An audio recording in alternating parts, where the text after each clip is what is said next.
దంపతులు బైక్ పై వెళ్తున్నారు. నిర్మానుష్యమైన ప్రాంతంలో పోలీసులు వాళ్లను అడ్డుకున్నారు. గొలుసు దొంగలు తిరుగుతున్నారని నమ్మించారు. నగలు జాగ్రత్తగా పెట్టుకోవాలంటూ మంచి మాటలు చెప్పారు. పోలీసుల మాటలు విన్నారు. చివరకు అసలు విషయం తెలిసి లబోదిబోమన్నారు.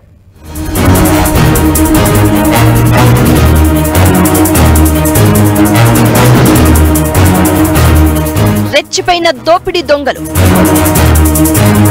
పోలీసుల పేరుతో మోసం, దంపతుల నుంచి బంగారం చోరీ. మెదక్ జిల్లాలో పట్టపగలే దోపిడీ దొంగలు రెచ్చిపోయారు. పోలీసుల పేరుతో వృద్ధ దంపతులను మోసం చేశారు. ఫేక్ ఐడీలు చూపించి మభ్యపెట్టారు. 3 తులాలకు పైగా బంగారు గొలుసుతో పరారయ్యారు.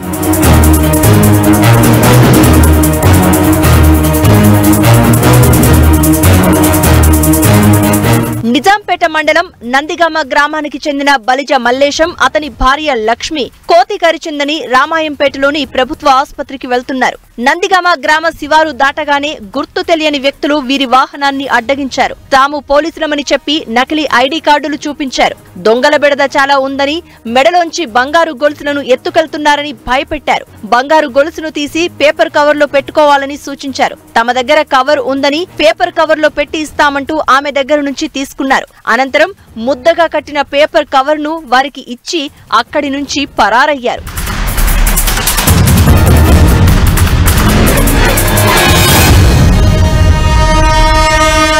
దొంగలు ఇచ్చిన పేపర్ కవర్ ను విప్పి చూడని బాధితురాలు అలాగే రామాయంపేట ప్రభుత్వ దవాఖానాకు వెళ్లారు.